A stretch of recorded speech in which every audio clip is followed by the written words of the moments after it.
नमस्कार. आज करूया क्रिसमस स्पेशल अतिशय पौष्टिक ऑथेंटिक फ्लेवरचा प्लम केक. बिना ओव्हन, बिना अंड्याचा, बिना अल्कोहोलचा, अगदी 100% परफेक्ट टेक्स्चरचा, परफेक्ट चवीचा प्लम केक. अचूक प्रमाणात, अगदी साध्या आणि सोप्या पद्धतीने, भरपूर टिप्ससह आज आपण प्लम केक बनवणार आहोत. खरं तर प्लम केक बनवताना ड्रायफ्रुट्स आणि बेरीज ह्या अल्कोहोलमध्ये सोक केल्या जातात, म्हणजेच भिजवल्या जातात. तर आज आपण विदाऊट अल्कोहोल केक बनवणार आहोत ऑरेंज ज्यूसचा वापर करून. जर तुम्हाला अल्कोहोल वापरून केक तयार करायचा असेल तर रेसिपीच्या सर्वात शेवटी सांगेल अल्कोहोलचा किती वापर करायचा आहे. चला तर वेळ न घालवता पटकन आपण या रेसिपीला सुरुवात करूया. इथे आपल्याला केक बनवण्यासाठी सर्वात आधी ऑरेंज ज्यूसमध्ये ड्रायफ्रुट्स आणि बेरीज सोक करून ठेवायचे आहेत, म्हणजेच भिजवून ठेवायचे आहेत. तर इथं मी 1 कप रिअलचा ऑरेंज ज्यूस घेतलेला आहे. तुमच्याकडे संत्री असतील तर त्याचा तुम्ही ताजा ज्यूससुद्धा तयार करून घेऊ शकता. त्यानंतर इथे मी ड्रायफ्रुट्स आणि बेरीज घेतलेले आहेत. तुम्ही तुमच्या आवडीनुसार प्लम केकमध्ये ड्रायफ्रुट्स आणि बेरीज ॲड करू शकता. इथे मी 2 टेबलस्पून टूटी फ्रुटी घेतलेले आहेत, 2 टेबलस्पून क्रेनबेरीज, 2 टेबलस्पून बदाम, 2 टेबलस्पून काजू कट करून घेतलेले आहेत, बदामसुद्धा कट करून घेतलेले आहेत. त्यानंतर काळ्या मनुका घेतलेल्या आहेत. इथे मी अगदी उपलब्ध साहित्यामध्ये प्लम केक तयार करणार आहे. जर तुम्हाला यामध्ये आणखी बेरीज आणि ड्रायफ्रुट्स ॲड करायचे असतील तर तुम्ही नक्कीच करू शकता.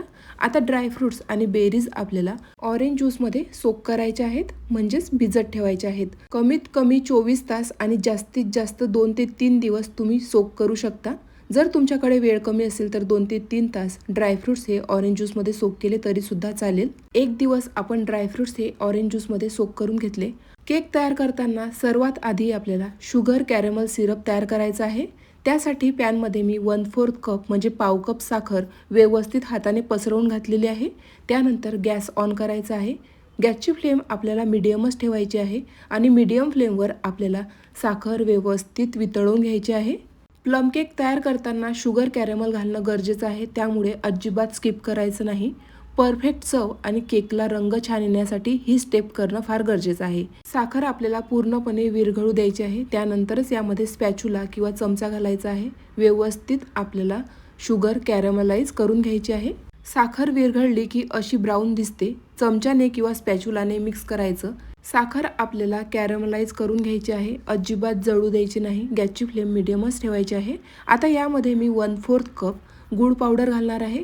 इथे मी पाव कप साखर घातलेली आहे आणि पाव कपच आपल्याला गूळ घालायचा आहे. दोन्हीचं प्रमाण सारखंच ठेवायचं आहे. गूळ पावडर घातल्यामुळे मिश्रण घट्ट होतं.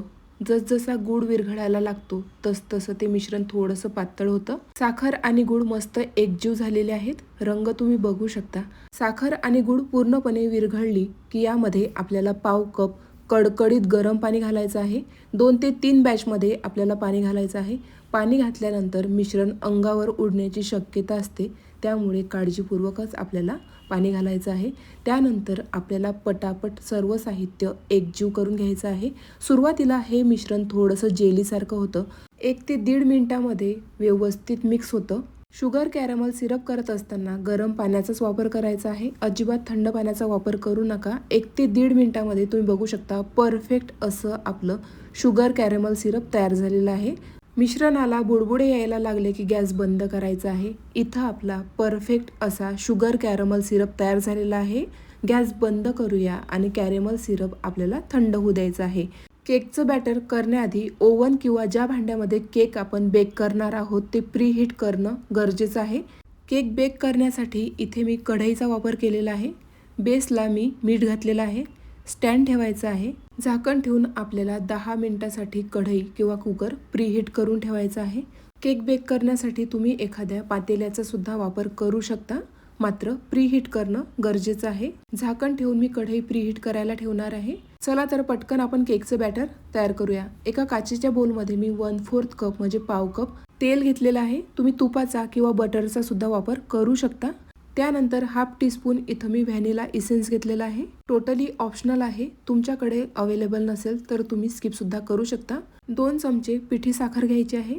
सुरुवातीला आपण शुगर कॅरमल सिरप केलेला आहे, त्यामध्ये गूळ आणि साखरेचं प्रमाण घेतलेलं आहे, त्यामुळे इथे मी 2च छोटे चमचे पिठी साखर घातलेले आहे. तेल, इसेन्स आणि साखर आपल्याला व्यवस्थित एकजीव करून घ्यायची आहे. आता यामध्ये आपल्याला शुगर कॅरमल सिरप घालायचं आहे. कॅरेमल सिरप आपल्याला थंड करून त्यानंतरच घालायचा आहे. रंग तुम्ही बघू शकता किती अप्रतिम आलेला आहे. शुगर कॅरेमल सिरप घातल्यामुळे प्लम केकला अप्रतिम रंग आणि परफेक्ट अशी ऑथेंटिक चव येते. त्यामुळे अजिबात स्किप करू नका. ही स्टेप करणं फार गरजेचं आहे. इथे आपण सर्व साहित्य एकजीव करून घेतलं. आता यामध्ये आपल्याला ड्राय इन्ग्रेडियंट्स घालायचे आहेत. चाळणी घेतलेली आहे. 1 कप मैदा घालायचा आहे. इथे मी खडे मसाल्यांची पावडर घातलेली आहे. 1 लवंग, 2 हिरवी इलायची, जायफळचा छोटासा तुकडा, त्यानंतर अर्धा इंच दालचिनीचा तुकडा घेतलेला आहे. बारीक पावडर करून घेतली. ती पावडर आपल्याला मैद्यासोबत व्यवस्थित चाळून घ्यायची आहे. त्यानंतर 1 teaspoon baking powder, half teaspoon baking soda घालायचा आहे. आता सर्व साहित्य आपल्याला व्यवस्थित चाळून घालायचे आहेत. चाळणीने व्यवस्थित चाळून घेतल्यामुळे बॅटर मस्त एअरी होतं. बॅटर फुलण्यास मदत होते. त्यामुळे व्यवस्थित चाळणीने आपल्याला चाळून घ्यायचं आहे.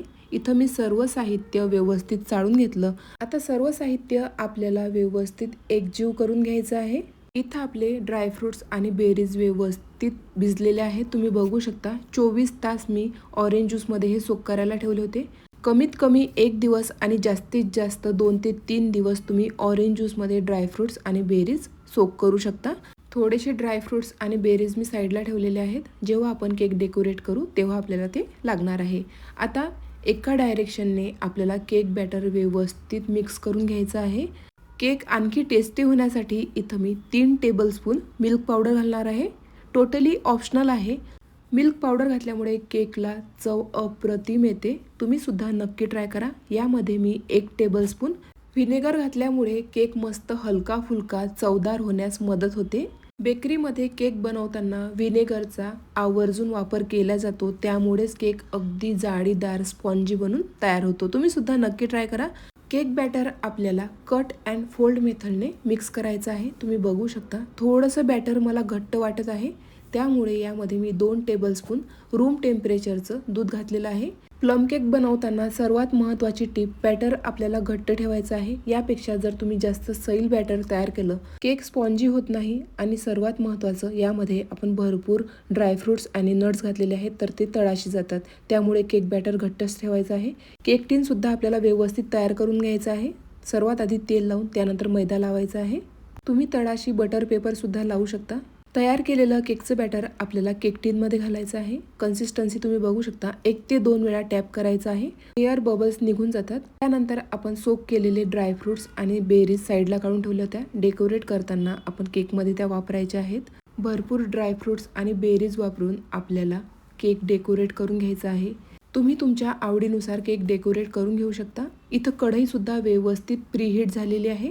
पटकन आपण केक बेक करायला ठेवूया. केक बॅटर तयार करण्याआधीच आपण कढई प्रीहीट करायला ठेवली होती. 10 मिनिट झालेले आहेत. एखाद्या नॅपकिनच्या मदतीने आपण झाकण उघडूया. बऱ्यापैकी गरम असल्यामुळे हाताला चटका लागण्याची शक्यता असते. पटकन केक टीन ठेवायचा आहे. माझ्या मुलीला अक्रोड खूप आवडतात. त्यामुळे ती म्हणाली, मम्मा थोडेसे अक्रोड पण गार्निशिंगला घाल. त्यामुळे मी हे अक्रोड वापरलेले आहे. झाकण ठेवायचं आहे आणि 45 ते 50 मिनिट आपल्याला केक व्यवस्थित बेक करायचं आहे. लीडला थोडंसं होल असल्यामुळे यामध्ये मी सिल्वर फॉईल घालून ते सुद्धा आपल्याला बंद करून घ्यायचं आहे. केक आपल्याला 45 ते 50 मिनिट लो फ्लेमवर व्यवस्थित बेक होऊ द्यायचा आहे. केक बेक होत असताना सारखं झाकण उघडून बघायचं नाही. कुकिंग प्रोसेस डिस्टर्ब होते. बाहेरची हवा आत जाते. जो केक छान फुलतो तो मध्येच बसतो. त्यामुळे केक व्यवस्थित बेक होऊ द्यायचा. इथं 55 मिनिट झालेले आहेत. तुम्ही बघू शकता. टूथपिकने आपण केक चेक करूया. टूथपिक अगदी क्लीन निघालेली आहे. म्हणजेच आपला केक परफेक्ट असा बेक झालेला आहे. 45 मिनिट झाल्यानंतर तुम्ही एकदा केक चेक करा.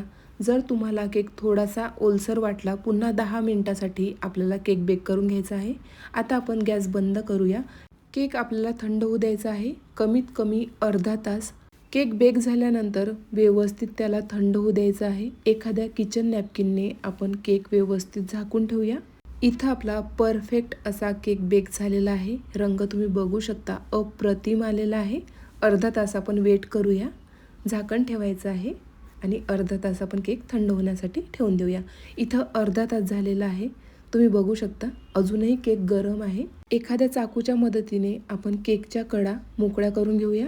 त्यानंतर एखादी प्लेट घ्यायची आहे. केकच्या टीनवर आपल्याला प्लेट ठेवायची आहे. केक गरम असल्यामुळे मी नॅपकिनच्या मदतीने केक टीनच्या बाहेर काढणार आहे. 1 ते 2 वेळा टीनवर आपल्याला टॅप करायचं आहे. खरं सांगू का, माझा पर्सनल एक्सपिरियन्स मी तुमच्याबरोबर शेअर करते. जोपर्यंत केक व्यवस्थित टीनच्या बाहेर निघत नाही तोपर्यंत खूप धाकधूक असते. इथं केक व्यवस्थित निघालेला आहे, म्हणजेच मी परफेक्ट असा प्लम केक तयार केलेला आहे. खरंच आज स्वतःचं खूप कौतुक वाटत आहे. का असू नये, जर आपल्याला एखादी वस्तू परफेक्ट येते तर त्याचं कौतुक तर आपल्याला असायलाच हवं. इथं आपला मस्त प्लम केक बेक झालेला आहे. रंग बघू शकता, अप्रतिम आलेला आहे. लास्ट इयरला सुद्धा मी प्लम केकची रेसिपी शेअर केलेली आहे. ती पद्धत थोडीशी वेगळी आहे. लिंक डिस्क्रिप्शन बॉक्समध्ये दिलेली आहे, तुम्ही नक्की चेक करा. इथे मी थोडंसं केकला हनी लावत आहे. टोटली ऑप्शनल आहे. मध लावल्यामुळे केक खाताना अप्रतिम लागतो. तुम्ही सुद्धा नक्की ट्राय करा. चला तर पटकन केक कट करूया. तुम्हाला अंदाज आला असेल केक कट करण्यावरून. स्पॉन्जी सुपर सॉफ्ट असा आपला केक तयार झालेला आहे. केक दिसायला जितका सुंदर तितका चवीला अप्रतिम, सुपर स्पॉन्जी, सॉफ्ट आणि अगदी चविष्ट असा आपला प्लम केक तयार झालेला आहे. तुम्ही सुद्धा नक्की ट्राय करा. इथे आपण ऑरेंज ज्यूस वापरला आहे. जर तुम्हाला रम वापरायची असेल तर जितका ऑरेंज ज्यूस वापरलेला आहे तितकीच रम घ्यायची आहे. बाकीचं साहित्य आणि प्रोसेस अगदी सेम आहे. जर तुम्हाला आजची रेसिपी आवडली असेल तर प्लीज जास्तीत जास्त शेअर करा. अशाच मस्त नवनवीन आणि पारंपरिक रेसिपीजसाठी योगिताज किचन स्टोरीला सबस्क्राईब करायला मात्र विसरू नका. Thank you for watching. भेटूया अशाच नवीन रेसिपीसोबत.